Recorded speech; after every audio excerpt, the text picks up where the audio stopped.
Praise the Lord, hallelujah. Zion வேதாகம ஆய்விற்கு அன்போடு கூட இயேசு கிறிஸ்துவின் நாமத்தில் உங்களை வரவேற்கிறேன். இன்றைய தினத்திலும் அப்போஸ்தலரான பரிசுத்த பவுல் பிலிப்பியர் மற்றும் கொலோசேயருக்கு எழுதின நிருபங்களை நாம் வாசித்து அதனுள்ள வசனங்களின் ஆசீர்வாதங்களை நாம் பெற்றுக்கொள்ளப் போகிறோம்.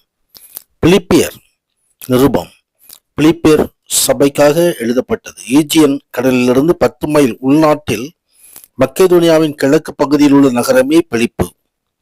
மகா அலெக்சாண்டரின் தந்தையாகிய மக்கெதோனியா நாட்டின் அரசரான 2வது பிலிப்பின் பெயரால் இந்த நகரம் பிலிப்பி என்று பெயர் சூட்டப்பட்டது. பவுலின் காலத்தில் ஒரு புகழ்பெற்ற ரோமானிய பட்டணமாக, இராணுவ தளமாக இந்த பட்டணம் இருந்தது. பவுலும் அவருடைய உடன் ஊழியர்களாகிய சீலா, தீமோத்தேயு, லூக்கா ஆகியோர் கொரிந்து பிலிப்பி பட்டணத்தில் திருச்சபையை அமைத்தனர். பவுலுக்கு துரோவா பட்டணத்தில் தேவன் கொடுத்த தரிசனத்தின் பலனாக பவுல் தனது 2வது நற்செய்தி பயணத்தின் போது இந்த சபையை ஸ்தாபித்தார். கர்த்தருடைய நாமத்துக்கு மகிமை உண்டாவதாக. ஆம், அப்போஸ்தலனாகிய பரிசுத்த பவுலும் பிலிப்பி திருச்சபைக்கும் இடையே நல்ல அன்புறவு வலுத்தது. அநேக தடவைகள் பிலிப்பி பட்டணத்தார் பவுலுக்கு பண உதவி அனுப்பினார்கள் என்பதையும் நாம் இந்த நிருபத்தில் காண முடியும். எருசலேமில் துன்பப்படும் கிறிஸ்தவர்களுக்காக பவுல் சேகரிக்கும் உதவி தொகைக்கு பிலிப்பு பட்டணத்தார் தாராளமாக கொடுத்து உதவினார்கள். முதல் அதிகாரத்திலே நன்றி செலுத்தி ஒரு ஜெபத்தோடு இந்த நிருபத்தை அப்போஸ்தலர் ஆரம்பிக்கிறார். பவுலின் சிறைச்சங்கிலிகள், ஒரு சிறையிலிருந்து இந்த நிருபத்தை எழுதுகிறார். இந்த சிறைச்சங்கிலிகள் நற்செய்தியை வேகமாக பரவ செய்ததை குறித்து நாம் இங்கே பார்க்கிறோம். சகோதரரே, எனக்கு சம்பவித்தவைகள் சுவிசேஷம் பிரபல்யமாகும்படி ஏதுவாயிற்றென்று நீங்கள் அறிய மனதாயிருக்கிறேன் என்று சொல்லி இங்கே அப்போஸ்தலர் எவ்வளவு கட்டுகள் இருந்தாலும் ஆண்டவரது பணியை உன்னதமாக நிறைவேற்றினதான காரியத்தை குறித்து பார்க்கிறோம். ஆம், பாடுகள் உண்டு, உபத்திரவங்கள் உண்டு. ஆனாலும் திடன் கொண்டு கர்த்தருடைய பணியை போராடி நிறைவேற்றினார்.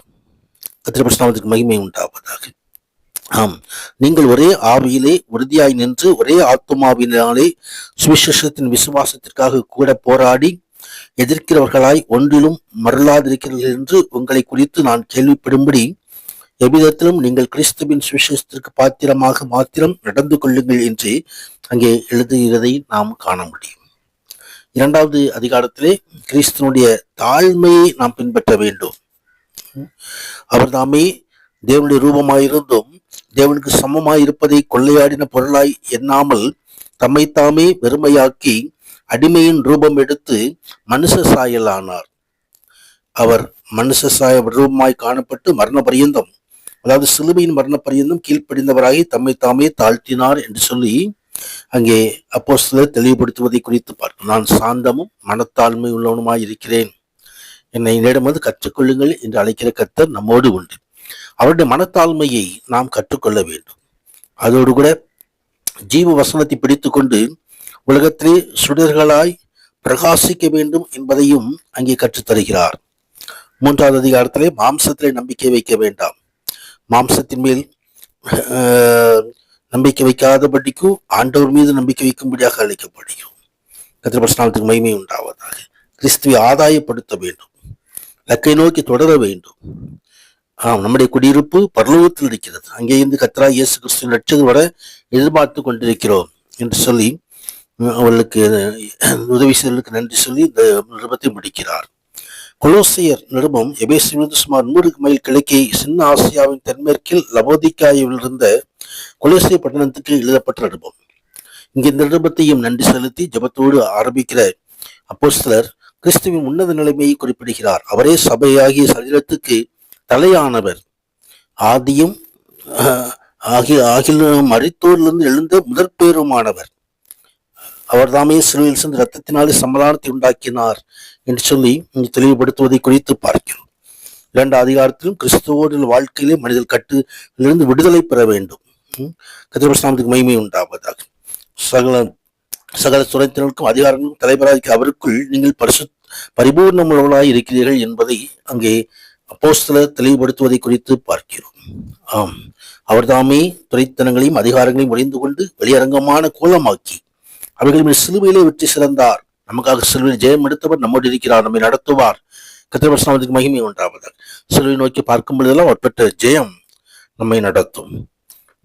தொடர்ந்து 3வது அதிகாரத்திலே பரிசுத்த வாழ்வுக்குரிய விதிகளை குறித்து, ஒரு மனிதன் எப்படி ஆவிக்குரிய ஜீவியத்திலே வாழ வேண்டும், பாவங்களிலிருந்து விடுதலை பெற்று எல்லா மனுஷீக காரியங்களையும் விடுதலை பெற்று தேவனுக்கு சாட்சியாக நிற்க வேண்டும். ஒருவரை ஒருவர் தாங்கி ஒருவரில் ஒருவர் குறைபாடு உண்டானால் கிறிஸ்து உங்களுக்கு மன்னித்தது போல ஒருவருக்கொருவர் மன்னியுங்கள் என்று சொல்லி எழுதுகிறதை குறித்து பார்க்கிறோம். கர்த்தருடைய மகிமை உண்டு. பூர்ண சற்குணத்தின் கட்டாகிய அன்பை தரித்துக் கொள்ளுங்கள். அன்புதான் எல்லாவற்றிற்கும் அடிப்படை.